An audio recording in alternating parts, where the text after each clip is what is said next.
Muito bem. Ô Fred Gouveia, aí na capital do mundo que é Nova York, hein? Faz tempo que eu não te vejo e tal, my broker em New York. O meu filho Neto tá em Miami, tá indo para Nova York e vai encontrar com você fatalmente e tal. E é um prazer falar com você por um assunto que envolve a economia brasileira. Porque o que tem de brasileiro comprando imóvel em Nova York, na Flórida, é brincadeira, hein? Um abraço, Fred. Um abraço na tua mãe. Com certeza, seu Milton. Um abraço, bom dia para todos que estão nos ouvindo. Que honra estar aqui com você nesse bate-papo e obrigado aí por todo o apoio que vocês têm nos dado por tantos anos. E é um prazer estar aqui conversando com o maior comunicador brasileiro. É uma honra. Muito obrigado. Bem menos e tal, mas eu fico emocionado. Ô, Fred, conta aí como é que está o mercado, que ficou uma loucura aí o mercado imobiliário das principais cidades da América, principalmente Nova York, a capital do mundo. A coisa está indo para a estratosfera? Milton, aqui em Nova York não se comporta como o resto dos Estados Unidos, porque a ilha de Manhattan ela é muito diferente. Ela é muito pequena geograficamente e ela atrai uma parcela muito grande de compradores estrangeiros e investidores, que faz com que o preço aqui fique muito mais alto do que a média americana e a oscilação de preços também fique mais estável durante os anos. Então, você teve aquela crise enorme de 2008 que acabou com os preços dos imóveis nos Estados Unidos, e aqui em Manhattan, que, diga-se de passagem, está 0 graus hoje, está um frio delicioso, e eu estou aqui pertinho do Tribeca, do Four Seasons, dá para até olhar da janela aqui, são saudades desse lugar lindo aqui que depois a gente vai falar. E só que Manhattan, nessa época, entre 2008 e 2010, caiu só 20% os preços. Então é um mercado muito mais estável. E aí a gente teve a pandemia que entrou com tudo aqui em março de abril de 2020, a gente estava aqui fisicamente, foram 2 meses bem preocupantes, e houve um êxodo de pessoas. Todo mundo saiu para as casas de veraneio ao redor de Nova York, muitos descambaram para a Flórida, Texas, e Manhattan ficou deserto. Então, em 2020, a gente teve uma queda de preços histórica, de aluguel especialmente, assim, quase 30%. Só que aí, em 2021, no meio do ano, quando o tempo começou a esquentar aqui, que é maio, junho, julho, muita gente voltou. Tanto que houve uma retomada nos preços de aluguel e de venda que foram também históricas, no volume de vendas. E hoje a gente está aqui, no início de 2023, olhando para o cenário futuro que está sendo afetado pelas taxas de juros. Como vocês sabem, a taxa de juros aqui nos Estados Unidos ela é muito baixa. Historicamente, aí nos últimos 10 anos, ela só estava a 2%, 3% ao ano, quem quisesse financiar um imóvel, né? Pagava muito pouco, enquanto que aí no Brasil está 10%, 11%, né? Só que o americano não está acostumado com taxas de juros a 5%, 6%. E faz 6 meses que essa é a taxa média de juros para financiamento. Então, o americano de classe média, digamos assim, que quer comprar um apartamento em Nova York, teve que fazer mais contas, pela primeira vez em muitos anos. E muitos acabaram alugando ao invés de comprar. Isso fez com que o preço de locação chegasse na estratosfera. Nunca chegou tão alto. Em Nova York, até 3, 4 meses atrás, o apartamento mais barato para você alugar, em média, de um dormitório, era $4.000 por mês. E isso está dando uma leve diminuída agora, mas a gente prevê que esse preço não vai cair muito não, porque simplesmente é uma questão de espaço, né? Na cidade não tem muito espaço para aumentar o estoque, para dar conta da demanda de gente que continua voltando para a cidade gradativamente. Ô Fred Gouveia, você é broker aí há quantos anos em Nova York? Ou nos Estados Unidos inteiro? Seu Milton, eu sou de São Paulo originalmente, mas eu me mudei com a minha família para Miami em 1994. Meu pai, ele tinha uma empresa de consultoria de tecnologia, ele era do Rio de Janeiro, ele se mudou para São Paulo, ele era analista de sistemas, e aí ele abriu em 89 a própria empresa de consultoria de software, que era uma época que as empresas estavam terceirizando os seus processos de tecnologia, como o centro de processamento de dados e tal. Ele pegou um filão fantástico, estava no lugar certo, na hora certa, e abriu essa empresa de consultoria de tecnologia. E aí, em 94, a gente se mudou para a Flórida, porque ele já tinha aberto um escritório pequeno de apoio, uma filial da empresa dele em Miami, para poder atender os clientes norte-americanos, como Citibank e outras grandes empresas. Aí, em 92, abrindo essa filial, ele comprou um apartamento lá em Aventura, perto ali de Sunny Isles, que vocês estavam falando um pouco antes aí de eu entrar no ar. Aí a gente passou duas vezes de férias de verão lá, a gente se apaixonou. São Paulo estava uma época perigosa de sequestro, não sei se o senhor lembra dessa época, Rio, São Paulo. E como lembro. Né? Aí uma época terrível. Aliás, o sequestro andou sumindo, graças a Deus. Graças a Deus. Mas naquela época estava muito preocupante e meu pai falou, vamos passar um tempo em Miami para ver se as coisas dão uma acalmada. E aí em 94 a gente se mudou para poder estudar na escola, ver se melhorava no inglês, e aí ficamos. Eu cresci em Miami e eu estou em Nova York há 15 anos. Depois que eu me formei na universidade, eu fui contratado por uma orquestra sinfônica, porque a minha primeira formação é em música, eu sou violinista, pianista, eu rejo orquestras, e aí eu fui contratado para ser o manager, o gestor dessa orquestra sinfônica aqui em Manhattan em 2007. Só que olha o timing que eu fui escolher para me mudar para Nova York, em 2007. Certo. Tentando vender concerto, captar patrocínio para a cultura. Aí o que acontece em 2008? A bomba atômica do mercado imobiliário. A última coisa que os bancos e as grandes empresas estavam querendo era patrocinar a cultura. Estava todo mundo perdendo emprego. Então a orquestra que eu fui contratado quebrou. Um dos grandes patrocinadores da orquestra era inclusive um banco chamado Lehman Brothers. Para quem não conhece esse nome, é um banco do século XIX que ninguém achava que um dia ia quebrar, e de fato quebrou junto com alguns outros. Então eu entrei em 2011 no mercado de imóveis aqui em Nova York como corretor. E por quê? Porque a minha mãe, a Yara Gouveia, que o senhor também conhece, ela é broker na Flórida há 20 anos. E naquela época, a economia do Brasil estava bombando, o dólar estava super acessível, vocês lembram, 1,50, 1,20, 1,80. Então a brasileirada estava comprando de enxurrada. O volume de brasileiros comprando naquela época era impressionante. E toda semana que ela estava atendendo um cliente lá em Miami, eles viravam para ela, ô Yara, eu quero comprar em Nova York. E aí, como é que faz? E ela não tinha ninguém em Nova York. Na época eu não trabalhava com imóveis. Depois de uns 4, 5 clientes falando, eu quero Nova York, ela falou, opa, peraí, vou deixar de falar não para eles, vou falar sim, o que você quer?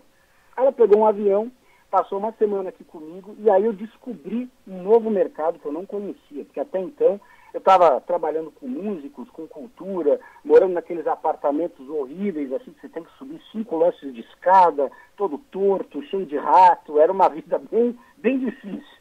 De repente eu vi uma outra Nova York, prédios de altíssimo padrão, maravilhosos, eu falei, pô, gostei disso aqui.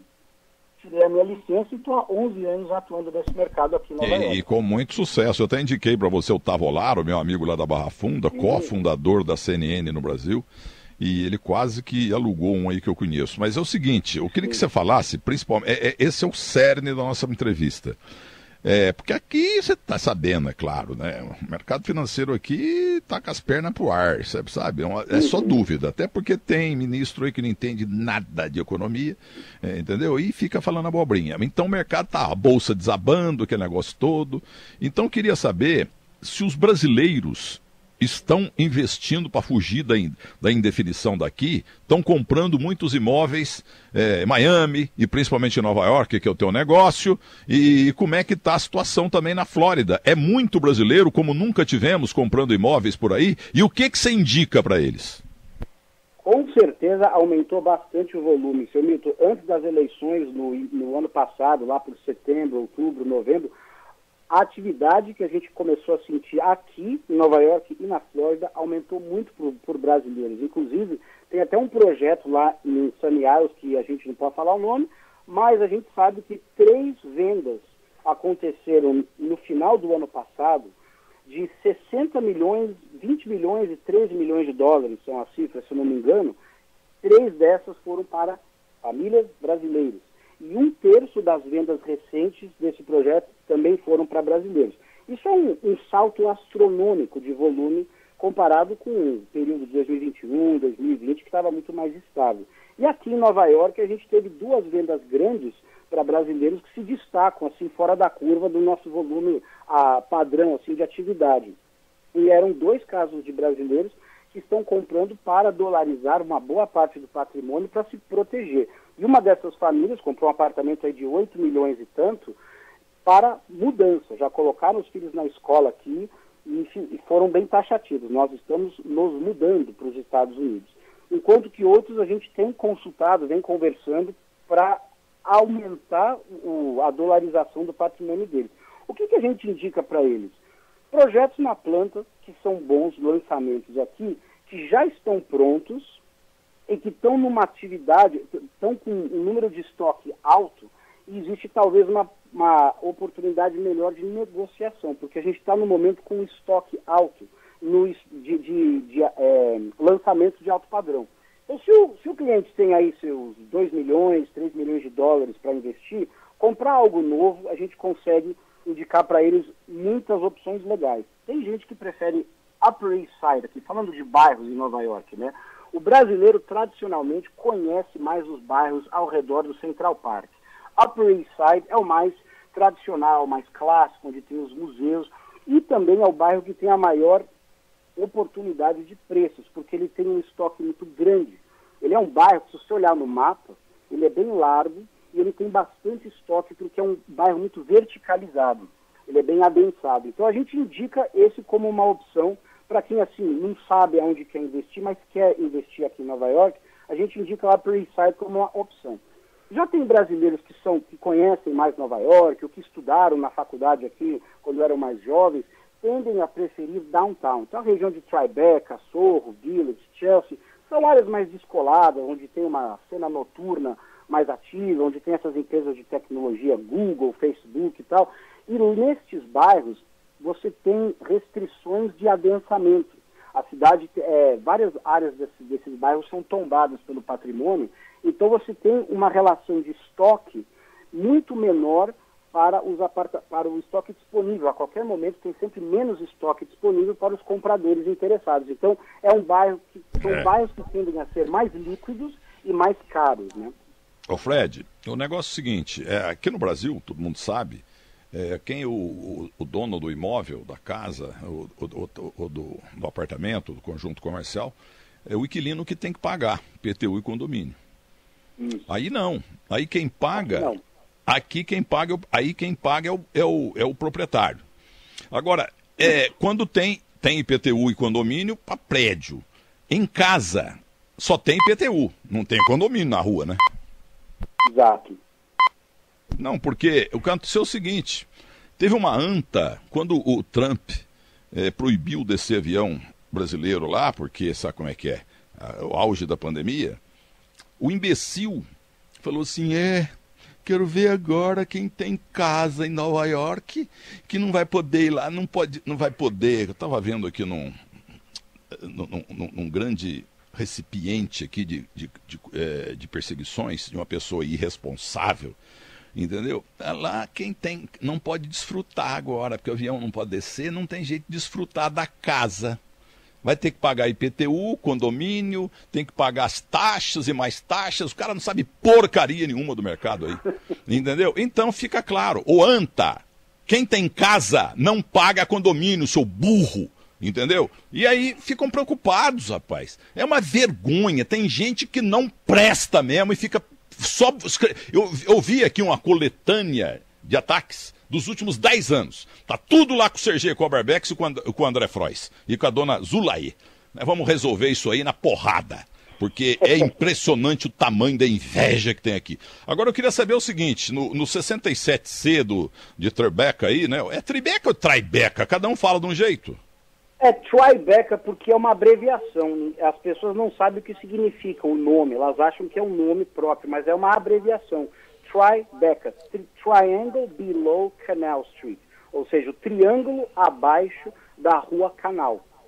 Perfeito. E o 67C você conhece bem?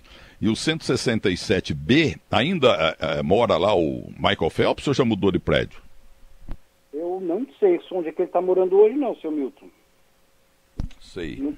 Agora, então, para terminar, o que você sugere sucintamente ao investidor brasileiro que está com medo da economia aqui e tal? Espero que, no entanto, dê tudo certo, né?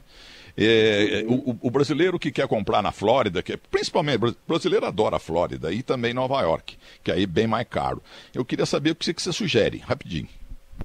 Seu Milton, depende do orçamento, porque de 10 que compram na Flórida, um compra em Nova York, porque aqui é muito mais caro. Então, o brasileiro que tem pelo menos 350 mil dólares em cash, a gente consegue atender ele aqui em Nova York. Porque ele não precisa pagar tudo em cash, ele pode financiar até 60%, 65% do imóvel, a taxas muito boas ainda, e deixar ali um apartamento alugado, e aí esperar a valorização. Já na Flórida, o valor é muito mais baixo, né? Então depende muito dos objetivos. A gente vê aqui em Nova York que os brasileiros compram porque os filhos querem estudar aqui, ou porque eles são empresários e estão internacionalizando as suas operações, se eles são empreendedores, ou se eles são executivos de grandes empresas e vêm muito aqui para reuniões, eles querem ter um espaço mais aconchegante, em vez de ficar em hotel toda hora. Ou são aquelas famílias tradicionalíssimas de legado, que são milionários ou bilionários, e querem ter um apartamento grande de férias aqui, e a gente atende esses 3 perfis de brasileiro. Então, a gente está num momento interessante do mercado aqui, com a subida da inflação e das taxas de juros, deu uma leve oscilada no mercado. Então, a gente chama isso de buyer's market, mercado de compradores. Está um momento interessante para os brasileiros virem aqui, para a gente atender em Nova York, e ajudar a fazer negócios um pouquinho a mais do que a média de negociação, que oscila em 4% a 5%. Eu sei que agora, eu não fui sucinto, mas...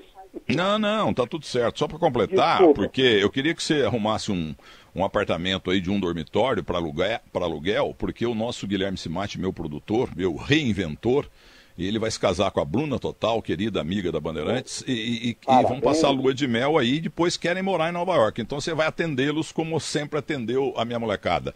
Um grande abraço para você. Muito obrigado, senhor Milton. Um abraço para você e para toda a sua família querida que mora no meu coração. Obrigado, Fred. Muito obrigado. Um grande profissional brasileiro do mercado imobiliário, fantástico, caríssimo, incrível lá de Nova York. Miami na Flórida é bem mais barato, mas é muito mais bonito. É bonito.